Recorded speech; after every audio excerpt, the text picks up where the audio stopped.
extraordinária que ela seja, e é extraordinária a reunião da igreja, quando liderados pelo Espírito Santo, não é? Quão extraordinária é a adoração, o partir do pão, falar do Senhor, a mutualidade, o aspecto profético, a liderança do Espírito. Que maravilha é a reunião da igreja, não é?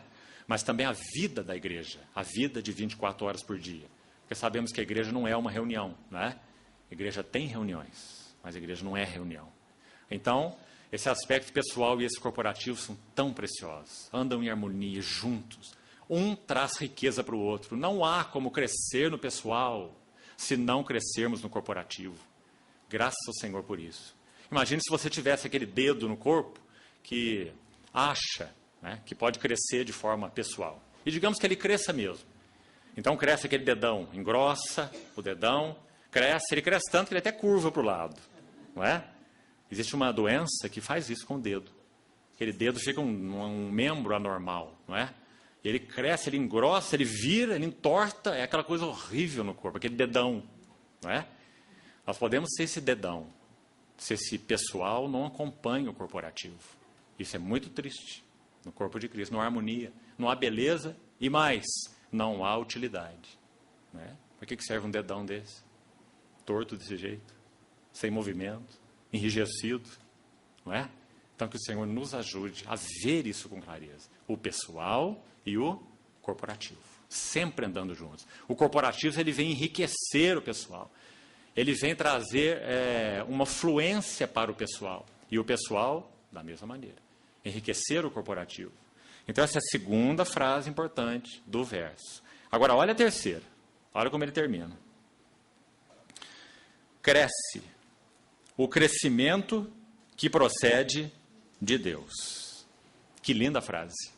Porque então, acho que estamos autorizados a pensar do lado negativo, pelo contexto. Há um crescimento que não procede de Deus.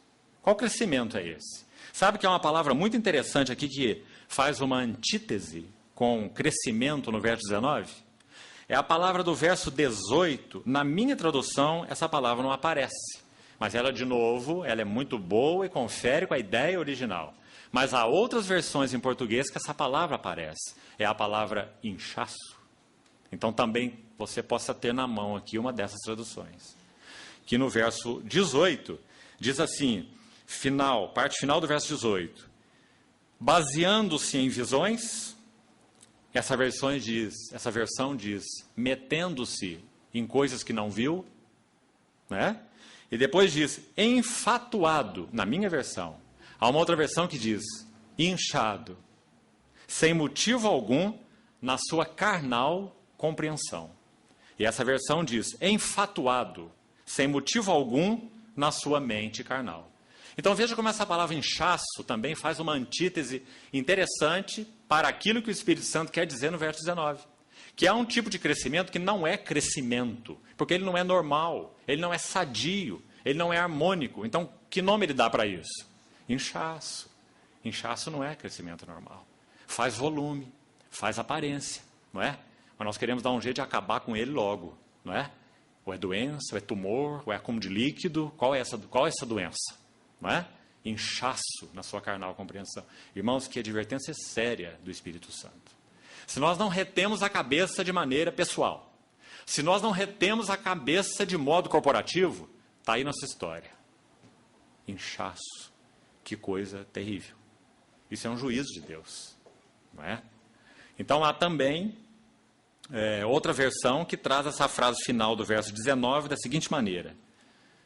Vai crescendo, um gerúndio, com o aumento de Deus. Também interessante, muito boa. Esse corpo que retém a cabeça, ele vai crescendo, porque é um contínuo, né? É de glória em glória. E como que ele vai crescendo? Ele vai crescendo com um aumento de Deus. Porque o próprio Deus vai gerando naquele corpo, em Cristo, pelo Espírito, aumento. É um aumento que provém de Deus. É aumento, na verdade, do próprio Deus nele, né? Então essa é a ideia, as 3 ideias importantes desse versículo 19. Primeiro, compreendermos o que é reter a cabeça. É tanto pessoal quanto corporativo, e os dois são inseparáveis. Está aqui mais um assunto em que o que Deus uniu não separe o homem. Nós queremos ter morte na vida espiritual, é só separarmos o pessoal do corporativo. E procurarmos ter atitudes independentes, serviços independentes, mentalidade independente e tudo mais independente, né? Isso é uma sentença de morte para a nossa vida cristã, porque o pessoal e o corporativo são inseparáveis. A segunda ideia importante é como o corpo pode reter a cabeça. Depois vamos entrar nas evidências, ainda não estamos lá, estamos fazendo só um preâmbulo, mas você vê aqui de modo geral, primeiro, como esse corpo, então no sentido corporativo é claro, como ele pode reter a cabeça, suprido e bem organizado ou bem vinculado pelas suas juntas e pelos seus ligamentos. Você sabe que Colossenses e Efésios são duas epístolas chamadas de gêmeas, pares.